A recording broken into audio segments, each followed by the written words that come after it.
¿Qué tal, profe? ¿Cómo está? Buenas tardes. Le mando un cálido abrazo y muchas gracias por dejarme presentar así mi reporte de lectura. Usted sabe que por cuestiones personales a veces me dificulta más hacer las tareas escritas y así, pero de todos modos hay que hacerlas así y agradezco la oportunidad que me está dando por dejarme presentar mi proyecto de manera oral. Usted sabe que la oralidad se me da un poco mejor, pero me he estado dando cuenta de que me hace falta mejorar mucho mi redacción. Entonces, el próximo proyecto va escrito, sin problema. Bien, pues quiero empezar hablando sobre los dos tratados de la Guerra Civil de John Locke. Pues es un libro que viene del siglo XVII. No, no es cierto. 16, del siglo XVI. Pues es un parteaguas muy importante, ¿no? A mí me gustó mucho esta obra de Locke, dado que pues es una idea fundamental para entender la política moderna, ¿no? Habla sobre dos tratados del gobierno civil y no solo se trata de cuestionar el poder absoluto de los reyes, ¿no? Sino de ciertos conceptos que ahora se presentan y son esenciales en el derecho actual, como los derechos humanos, democracia, legitimidad del poder político, ese tipo de rubros que ahora pues son fundamentales, no podríamos vivir sin ellos y no podríamos estar en esta sociedad conviviendo de esta manera, ¿no? Sería una sociedad totalitarista, este, más común, ¿no? O sea, el poder se concentraría solamente en un ser absoluto, que aquí, como lo dice John Locke, pues en ese contexto histórico, pues era una Inglaterra marcada por ese tipo de conflictos, ¿no? Porque ahí todavía se seguía creyendo o tenían esa cultura del clero, ¿no? El emperador supremo de ese tiempo, el rey de Inglaterra de ese tiempo, monárquicamente, estaba en esa situación de poder, dado que era parte del clero, creían que en ese momento él era pues, la persona elegida por Dios, ¿no? El simple hecho de nacer ya tenía o infería un poder absoluto por encima de todos los seres humanos vivientes de ese entonces.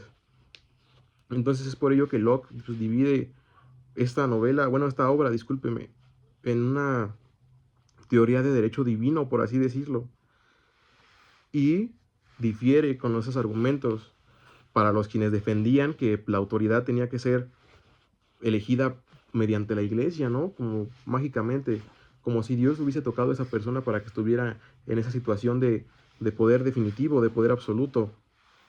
Pero hay uno otro que también es muy interesante y me parece que siento que es de las bases fundamentales del derecho universal, también podría decirlo, junto con muchos novelistas y dogmáticos del derecho de ese tiempo, porque no solamente siento que sea derecho, o sea, es política y son ciencias sociales al final del día, engloba muchas cosas.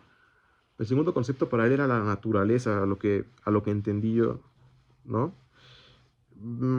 ¿Cómo podría decirse? Pues él creía o fundamentaba que los seres humanos son libres por naturaleza.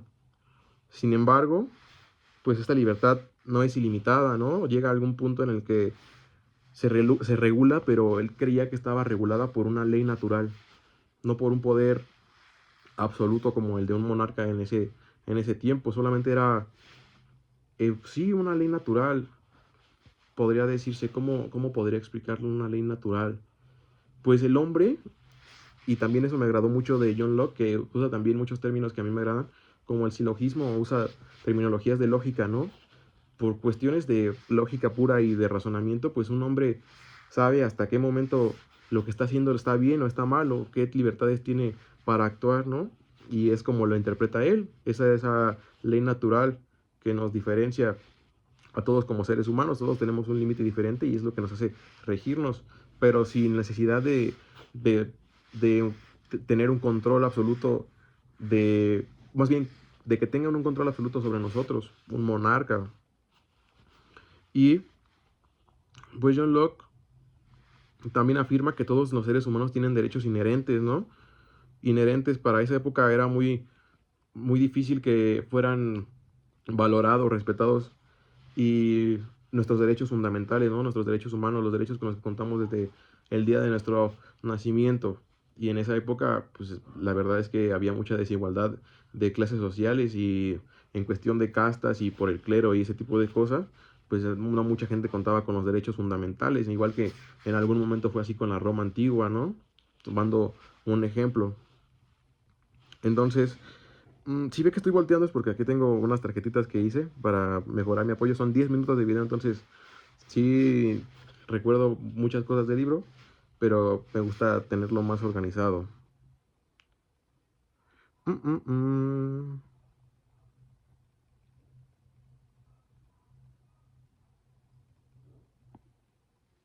Aquí. Bien, después de esa explicación teórica sobre la naturaleza, la ley natural y que los seres humanos nos regimos por esa ley natural y que no, él consideraba que no era necesario tener ese poder supremo o que no era válido que ciertas personas tuvieran superioridad de poder por solamente creer o tener ese conocimiento o esa creencia de que eran seres divinos, seres tocados por Dios.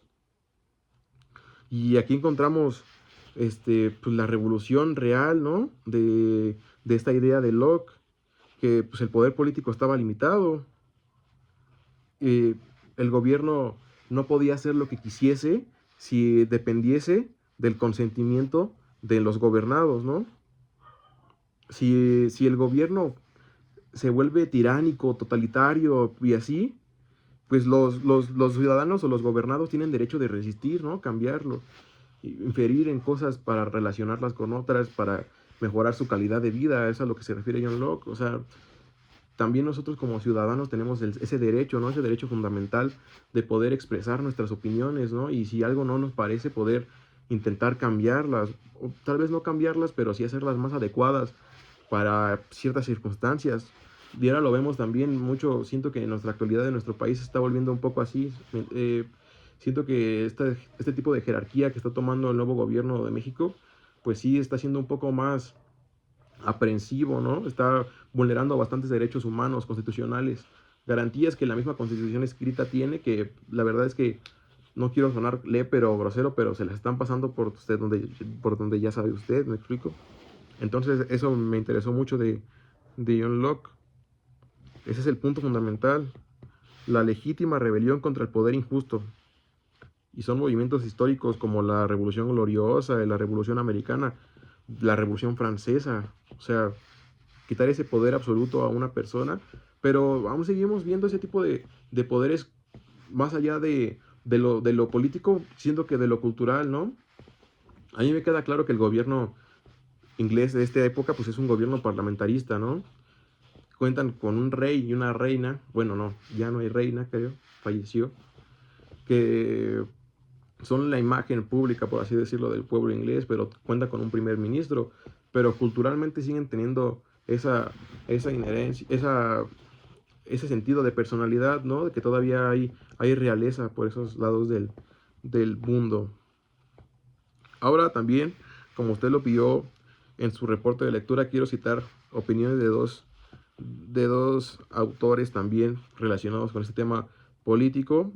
El primero de ellos es C.B. Macpherson, que pues, ese teórico analítico, valga la redundancia, analizó lo que dijo Locke desde esa perspectiva y sostiene que aunque Locke habla de igualdad, en su teoría está profundamente ligada al desarrollo del capitalismo, ¿no? Ya nos hablan de otro término capitalista.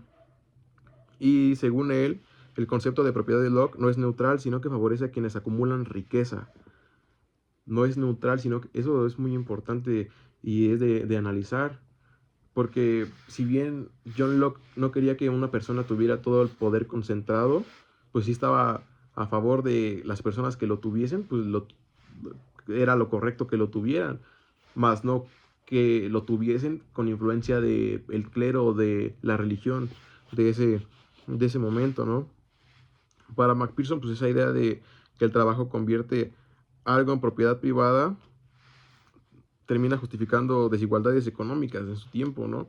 A pesar de que, como Locke lo dice, está en contra de ese tipo de gobiernos absolutorios, pues no difiere nunca en plantearse una igualdad económica para todas las personas. Para él le parece correcto que las personas acumulen su riqueza dependiendo del esfuerzo, ¿no? El desarrollo con el que vayan creciendo día con día.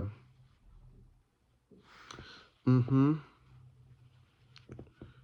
Mm, ¿Qué más le podría explicar de McPherson?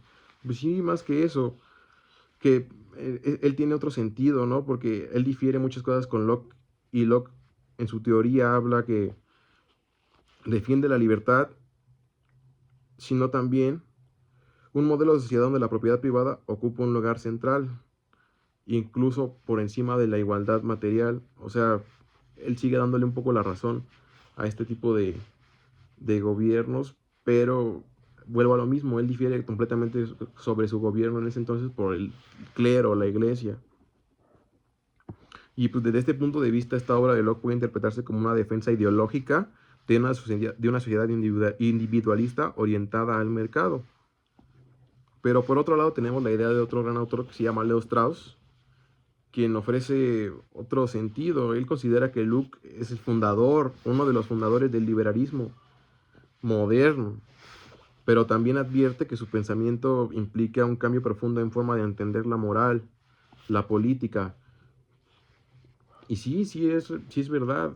Él entiende la moral y la política por cosas muy distintas a como ahora las vemos, ¿no? Él habla sobre ese tipo de leyes naturales, y creo que jamás había escuchado ese término, y la verdad me pareció muy interesante. En fin, Strauss también sugiere que Locke rompe completamente con la tradición clásica, ¿no? Que veía la política como la búsqueda del bien común y la reemplaza por una visión centrada en los intereses individuales. Eso también lo recalca McPherson. Él se basa más en los intereses individuales que en hacer un bien común. Y eso también me parece bastante lógico de su parte.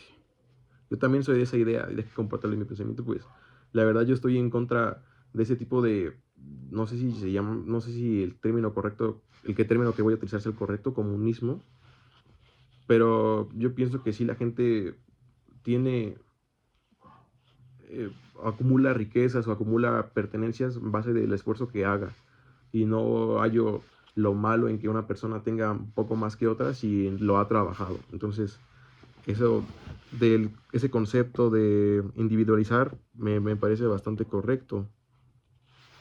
Y pues estas dos interpretaciones no nos muestran nada más que el gobierno civil es una obra simple, sino es un texto abierto a múltiples lecturas, porque todos tenemos puntos de vista diferentes y todos entendemos política de una manera distinta. Incluso siento que muchos políticos actuales tuvieron que haber leído este libro para entender cuál era el tipo de gobierno o cuál era la estructura del gobierno que ellos querían, pues, empezar a regir. ¿Me explico? Y también nos habla de la defensa de la libertad, derechos individuales y una autopreservación, ¿no? De que cuidar nuestros derechos y que tenemos esas garantías a pesar de las constituciones individuales de cada país, pues esos derechos fundamentales y humanos los tenemos todas las personas con el simple hecho de, valga la redundancia, ser seres humanos. En conclusión, sin más, para ya no abrumarlo tanto, para mí estudiar a Luke nos permite entender el origen de este pensamiento político moderno, sino también reflexionar sobre los desafíos actuales, como se lo estaba diciendo hace unos minutos, sobre cómo está planteado el gobierno de nuestro México en la actualidad, ¿no? Y sin más, cómo equilibramos la libertad individual con la igualdad, porque son cosas muy distintas una cosa de la otra, la libertad individual y la igualdad. Yo podría hacer muchas cosas y eso me hace una persona con libertad de expresión, libertad de género, libertad de muchas cosas. Pero hasta qué momento eso deja de ser desigual para otras personas, ¿no? Y eso es lo que habla sobre las leyes naturales, vuelvo a lo mismo. ¿Y qué significa realmente gobernar con el consentimiento del pueblo? La democracia. Eso también es un tema fundamental de esta obra de hace bastantes años ya, del 1600, si no mal recuerdo. Entonces, espero y le agrade mi video. Muchas gracias por dejármelo compartírselo de esta manera. Nos vemos en unos momentos para realizar el examen, que no va a ser examen, va a ser exposición. Y sin más que agregar, cuídese mucho y muchas gracias por darme la oportunidad de entregar así mi trabajo.